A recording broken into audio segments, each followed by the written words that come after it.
Toss ఒక్కొక్కసారి మీకు హెల్ప్‌ఫుల్‌గా ఉంటది. Toss at the same time good toss to lose గూడా కావచ్చు. లైక్ ఇట్ అవును. Happened in Mumbai. Yes. Yes. ఆ!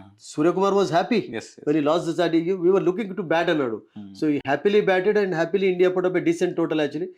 కీలకమైనటువంటి మ్యాచెస్‌లో నేను ఎప్పుడు ఏమంటానంటే my personal this thing is bat first and put up a decent total and put the opposition under pressure. Okay. అట్లా చేస్తేనే బావుంటుందనిపిస్తుంది. హ్మ్. ఎందుకంటే అలా చాలా సార్లు మీరు చూసినట్లయితే జరిగింది గూడా. అవును. India would like to bat. ఇండియాకు నిజంగా చెప్పాలంటే బ్యాటింగ్ ఫస్ట్ చేసి స్కోర్ అవును. చేయడమే మ్యాచ్‌లన్నీ కూడా ఆ ఇష్టపడతారు. విధంగానే ఈవెన్ గెలిచారు. దట్ హ్మ్. హ్యాపెండ్ టీ20 మ్యాచెస్‌లో అట్లాగే జరిగింది గూడా. యెస్. ఈ టీ20 మ్యాచెస్‌లో తిరువనంతపురం ఎగ్జాంపుల్ తీసుకోండి. హ్మ్. 270 ఎప్పుడైతే కొట్టారో న్యూజిలాండ్ అండర్ ప్రెషర్. అట్లాగే same thing happened in other match also I was hmm. There actually. So, okay.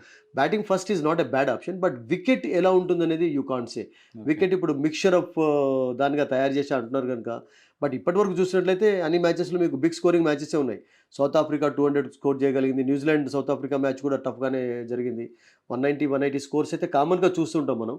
నాకనిపిస్తది 180, 180 plus కూడా పాసిబుల్ కావచ్చు ఈరోజు వికెట్ పైన. Okay. Whatever wicket it may.